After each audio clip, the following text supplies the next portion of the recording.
On a remote mountainous island in Japan, many years ago, an elderly couple lived and farmed their land painstakingly to survive. They had no children, but they had one loyal partner, a snow-white little dog named Shiro. The couple poured all their love and affection into the beloved canine companion. Shiro faithfully followed its owners every day to do their farm duties. But one day, the dog started barking furiously.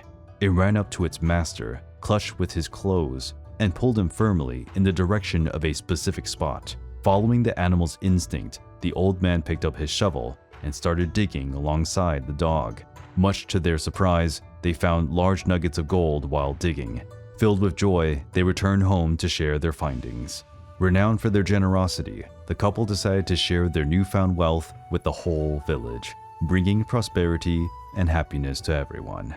But there were a couple of mean and greedy neighbors who resented the kind couple. They had heard about the gold strike. They quickly knocked on the old people's door. They asked permission to take Shiro away for just one day, hoping to find more gold. In their usual generosity, the old man and his wife agreed to let Shiro go with them.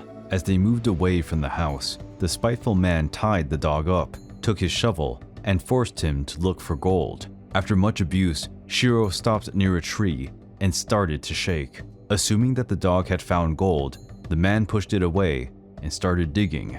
After considerable effort, he only found common stones. In a rage, the man grabbed his shovel and hit Shiro, killing him. He then returned home without telling anyone. The kind old men were anxiously awaiting Shiro's return. They decided to visit their neighbors to find out what had happened. Surprisingly, when they got there, the evil man admitted his terrible deed, and the old people were devastated.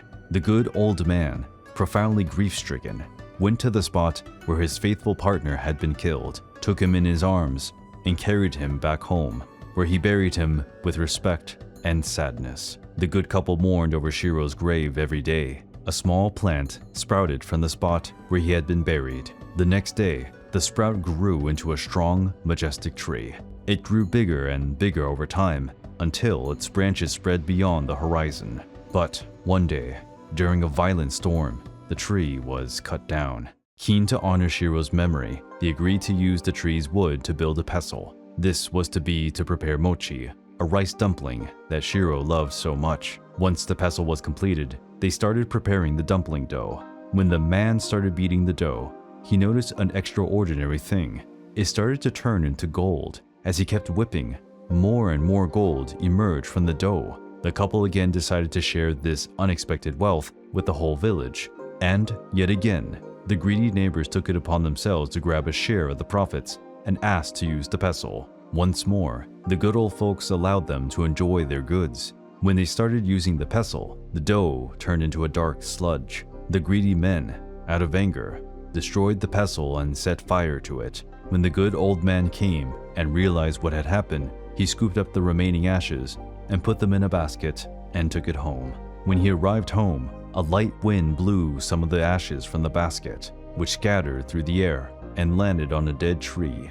In an instant, it started to blossom, its branches bursting with beautiful cherry blossoms. As the ashes spread, several trees bloomed. The news quickly got around, and the imperial court called the old man to the capital city. Upon arriving at the castle, he threw the ashes into the air, and the nearby trees immediately blossomed. The feudal lord was fascinated by the scene and presented the old man with precious objects. He also proposed him to be called Hanasaka Jiisan, the old man who made trees blossom. When he heard this news, the greedy neighbor collected the remaining ashes of the burnt pestle. He then went to the capital, purporting to be their true bearer. When he appeared before the feudal lord, he threw ashes into the air, but nothing bloomed. Nevertheless, the ashes got into the feudal lord's eyes and mouth, choking him and leaving him blind. The greedy neighbor was promptly ordered to be arrested. The good lord, meanwhile, decided to share everything he had with his village. Even after that, there was enough left for him, his wife, and his community to live in peace and happiness for the rest of their lives.